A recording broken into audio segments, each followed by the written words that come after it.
Howdy folks, John here. In today's video we are getting back to the Roban EC130 fenestron scale heli build.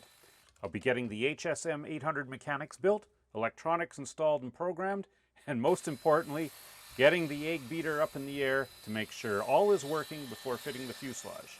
There's lots to cover. Let's get down to the workbench.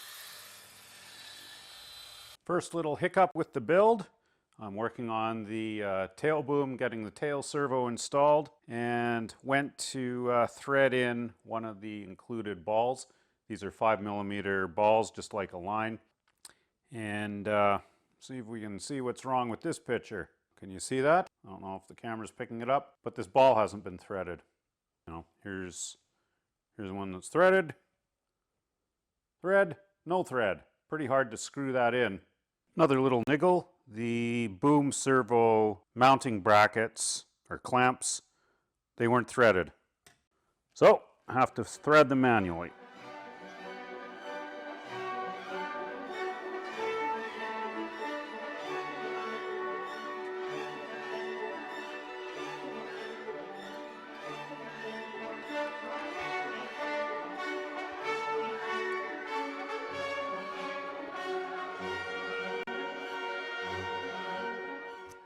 So at this stage, once the servos are mounted, I just want to fit a servo horn. I'm not worried about servo position. I'm not going to install the servo horns permanently because I don't know where the servo centers are, and until we hook the servos up to the flybarless system, we can't adjust any of that. But what I just want to get right now is my pushrod lengths, you know, ballpark. So I just want to put the servo arm on the servo, have it exactly at a right angle to the servo, so we have equal amounts of throw in either direction. I've got all these set to, from end of ball link to end of ball link, just over 61mm. What I want to do here, I'm not snapping these on or anything. I just want to put it on the ball and the servo, just hold it there, and I want to look at the bell crank to make sure it's at a right angle.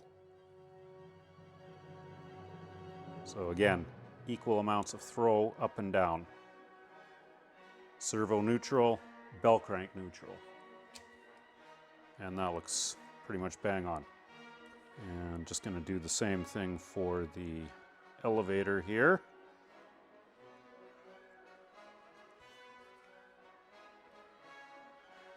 Perfectly centered. With the servos mounted, now we can think about mounting the motor. And all you got to really do here is figure out where your wiring is going to be coming out. And I'm going to do this pretty much exactly like my last Roban. The mounting screws are here, here, here, and here. We've got the holes forward, backward, left, right. So I'm probably going to have it coming out right about there. I'm going to mount my ESC somewhere about there. And yeah, we can tie our wires off, plug them in. That should be good. So the next step is to solder on bullets. And the Ego Drift came with bullets. Oh, those are screws, that's not going to help us. There we go. Oh, just got to solder these rascals on. Got a male and a female bullet. Females will be going on the ESC, males on the motor.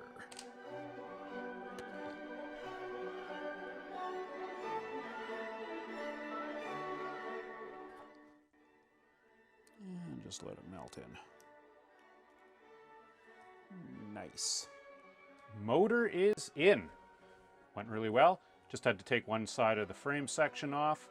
None of the frame fasteners had any Loctite on them, but all the main fasteners in the tray assembly here, all the little set screws in the gears, they were all thread locked, so no problem there at all. All the important stuff had it, just not the frame, because obviously they know you're going to want to take the one side off to access everything. And with that one side off, you can easily fit all the motor bolts, get the motor pinion on, and also the lower bracket.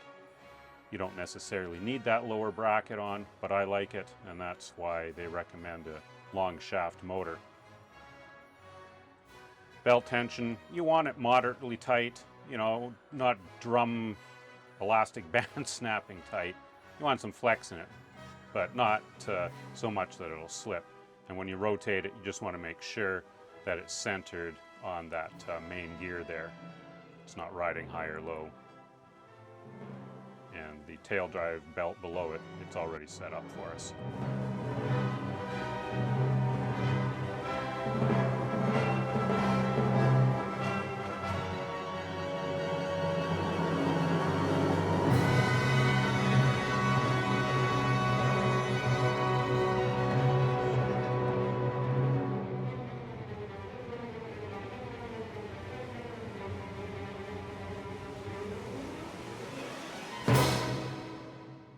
Getting the torque tube in the boom is always a fun job.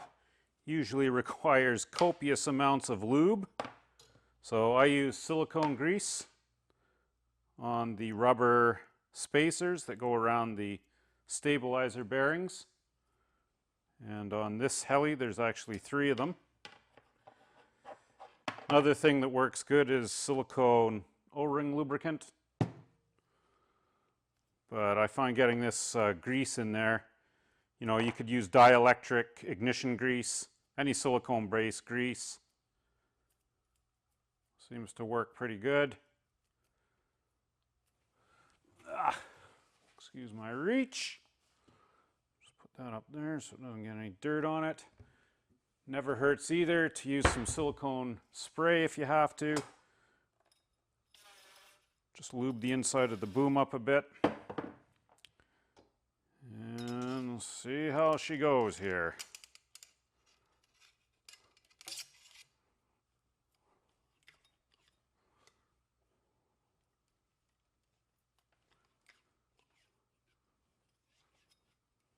Wow, it didn't go bad at all, actually. Usually it's a lot harder than that.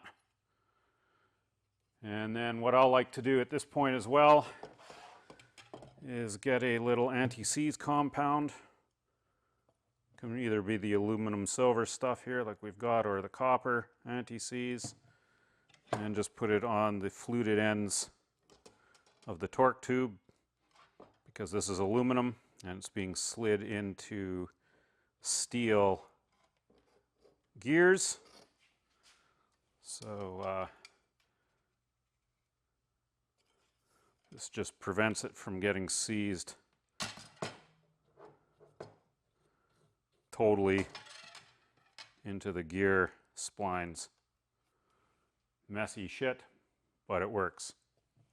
Mechanics are more or less done. ESC is installed, motors installed, all the plugs are installed, servos installed. Kind of have my wire management set out the way I want it. XT90 on the ESC, which will be going to a series splitter for both batteries down in the helicopter. JST plug for my RX battery. Well, this is actually going to an RX switch, which then goes to the RX battery. Got the Bavarian Demon on the plate inside.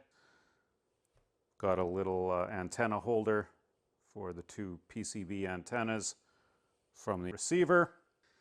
And I'm running the 3X off of S-Bus from the X8R, and channel 7 and 8 I've got going to the front here with little plugs. So this is for the pilot, this is for the lights, and this is for the 3X, the Bavarian Demon 3X programming USB plug. And that's what's nice about the Bavarian Demon. You can easily just use a servo extension. I just made my own here. So you can plug the USB in. And that's one kind of thing important on any scale build, is you have some way to access anything that's programmable or that you have to get data out, because of course once this is inside the fuselage, it's very hard to access all this if it wasn't for these plugs up front. Wire management, everything's tied off, nothing can hit anything. Just put heat shrink around these servos so the wires don't rub on the sharp edge of the carbon frames. And here I've just put some fabric tape, again so the wires won't chafe on the frame. Just basic stuff that you do on any heli build, whether it be pod and boom or scale. So now I got to hook it up to the Bavarian Demon Wizard so I can get all my servos interacting correctly, get the swash level, get the height all set, and I've still got to take the rotor head apart to see if the thrust bearings have been properly lubricated. Every fastener on the rotor head has been Loctited correctly, so that was good to see. Interesting design. The thrust bearing isn't on the outside of the blade grip, it's sandwiched in the middle. So you've got a radial bearing on the head side, thrust bearing sandwiched in the middle, and then another radial bearing on the outside. But as we can see, hopefully this will focus, there is grease in there, but I've got it apart. I'm going to pull them all apart. It's, yeah, could probably use a little more grease. Just finishing up now what I consider to be the most enjoyable aspect of a brand new RC helicopter build, and that is setting up and programming all the electronics. Got our flybarless unit pretty much all configured as well as the ESC, with our servo arms centered. Our bell cranks are all at right angles, and we've mechanically leveled our swash plate so it's perfectly level front to back, side to side. We've got all the correct directions working. Right cyclic, left cyclic, forward cyclic, backward cyclic. As far as correction direction, tilt the heli forward, swash moves backwards, tilt it back, swash moves forwards, tilt it right, swash tilts left, tilt it left, swash moves right. And this is all using Bavarian Demon's setup wizard. People sometimes ask me, are these difficult? No, they're not. You just follow along. Just start at the beginning and just follow each step along the way. If you want to know what something does, just hover over it. It gives you instructions, what every parameter sets, and you pretty much can't go wrong if you just follow the wizard. These things work great. Use them. So we've got essentially a textbook setup right now. I'm going to be running -3 to +10 on our collective range, and for my ESC I've got 3 governed head speeds for our first flight tests. In the Roban manual for the fenestron, it says that this thing will run as low as 1,000 RPM head speed up to 1,200. You shouldn't go over 1,200, it says. So I've got my 3 set governed speeds at 1,000, 1,100, and 1,200. So we're going to see how that works on the test platform, which is another topic. We'll get to it right now. With the Roban HSM 800 mechanics fully completed now, we can start doing our test flights. And I mount mine on a homemade test platform, commonly known as the Flintstone flyer. The hard way, no hands. No brains either. It works! He's really flying! And this way I don't have to endanger the fuselage. I can do its first initial test flights on this low-cost platform. If anything goes wrong, I won't destroy the fuselage. And there's just so many unknowns with a fresh build. You know, 9 times out of 10, probably fine. I am the magnet for that 1 in 10 though. I might have screwed something up mechanically, electronically, programming. Something could fail. And just having it in this skeleton format, you know, you're not risking anything, and you can also check everything. After every test flight, I will land it. I will check temperatures of things. I will check for gear wear, belt tension, gear lubrication, you know, slop and linkages, chafing wires, all kinds of things that you cannot check once it's inside the fuselage. And I've got the blades all balanced up here. This was the heaviest. This was the lightest, needed the most tape at the center of mass, second lightest. And I've got my tracking tape on, so while it's on the Flintstone flyer, we can also track the rotor blades. Now it gets scary and exciting. See you outside. So when I first spool it up, I just listening for any strange noises, watching for any strange vibrations. I'm keeping an eye on the swash plate. Make sure it's not twitching, doing anything funny. Okay, there it's up to its governed head speed. So my first governed head speed is 1,000 RPM. Tail rotor is spinning at 12,000. And this is the first time I've ever built a fenestron, so not really sure what to expect. So I just continue giving it collective now. I'm giving it some swash inputs just to make sure it's working in the right direction. Giving some tail rotor inputs, make sure it's thrusting in the right direction. Everything looks good. Continue to increase collective. Listening for funny sounds, watching for funny vibrations.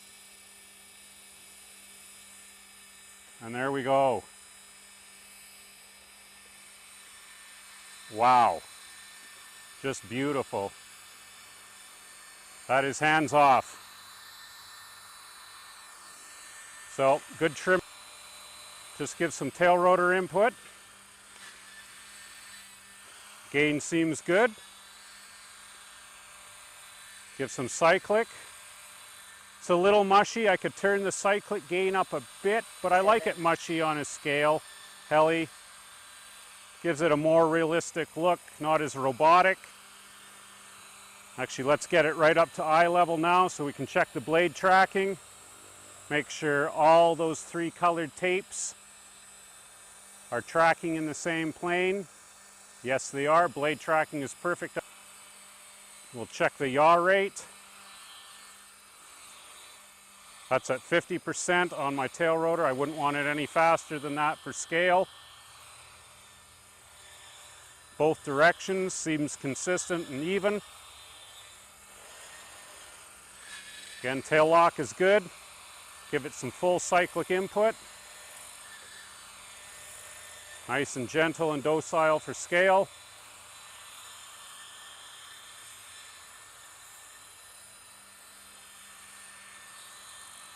Okay, let's try it with 1100 head speed. Idle up 1. Getting a little tail oscillation now, so my gain might be a little bit too high. Load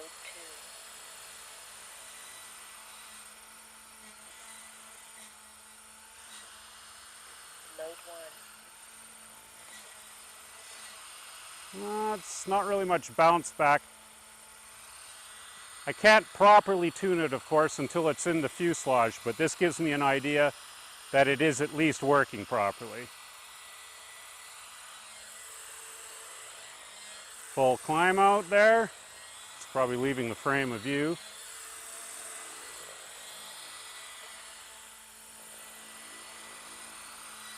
Everything's looking good. No funny noises. It's funny seeing that little tail fan on there. You just don't expect that small of a tail fan. And we'll go to our highest head speed now, Idle up 2. which is 1200 RPM.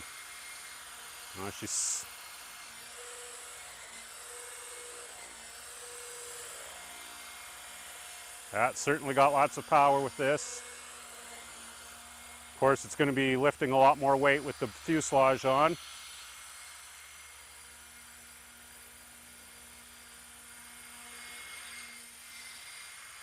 But I'm happy with that.